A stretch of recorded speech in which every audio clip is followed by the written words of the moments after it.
Huwag mo kulakihan ang mata mo. Di ako natatakot. Di ako natatakot sa laki ng mata mo.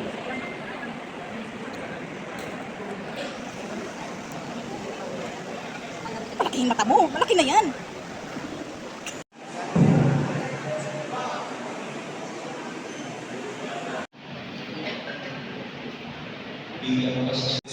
Diocesan Council President, signed Reverend Father Luis Tosing Gatula, A&M Diocesan.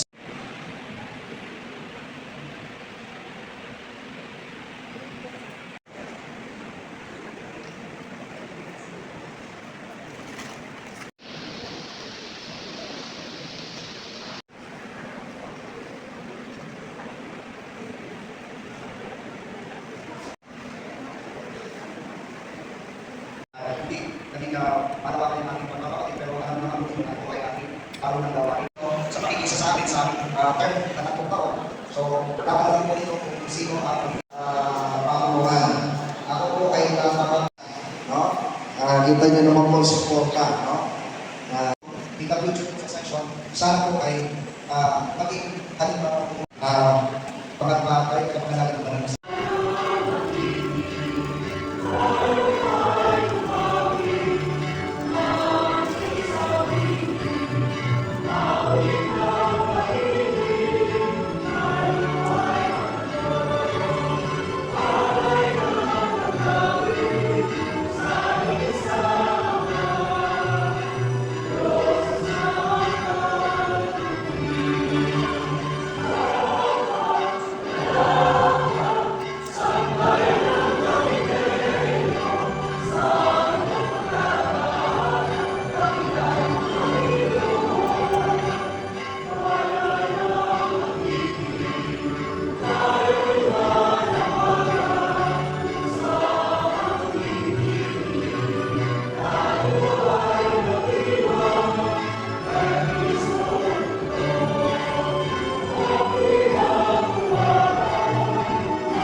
pinituho namin Santa Maria Magdalena, masinlahing patrona ng aming bayan at aming parokya.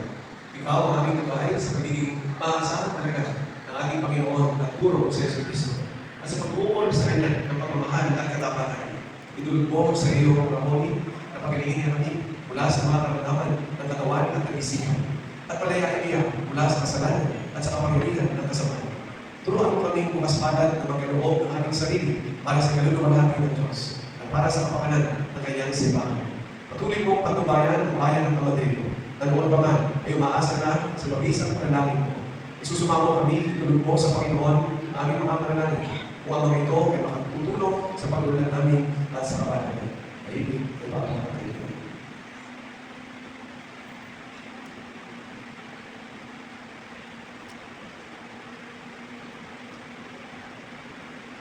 Tulungan mo kami o apostol sa mga apostol na maging mga masigasig na pagpahayag ng mabuting balita sa aming salita at sa aming pamumuhay. At sa pamamagitan nito, makapagbigay ng wala kami sa Diyos na ang buhay at naghahaling magpasawalang hanggan. Amen. Mamupus na nag-ipat sa ilang palalang pandayan. Una po ay magpapasalamat ang pinagpangulot po ng Adolasyon ng Tunang Pilipinas ng Diyos sa Sista Eve.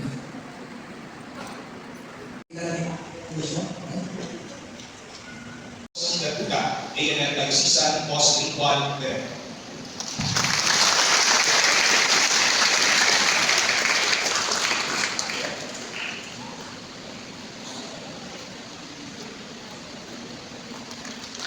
Signed, Julio F. Angeles Jr., Diocesan Council President, Reverend Father Luisito C. Gatuna, A&M Diocesan Post-Ritual Director, and the Most Reverend Reynaldo G. Bautista, E.D., A&M Diocesan Spiritual Director, Bishop of Hughes.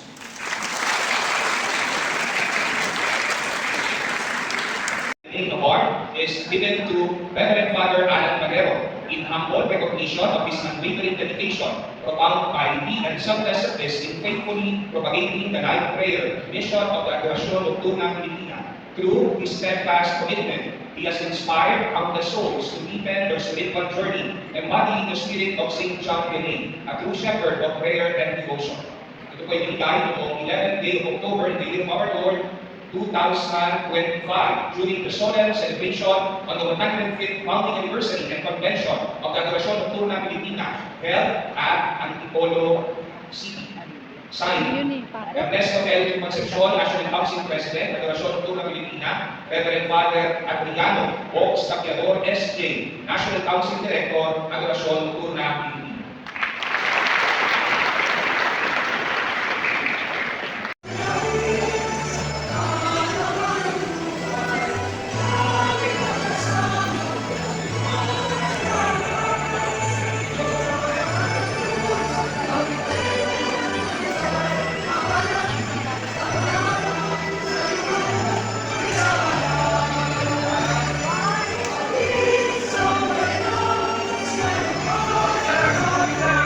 Kisir daw.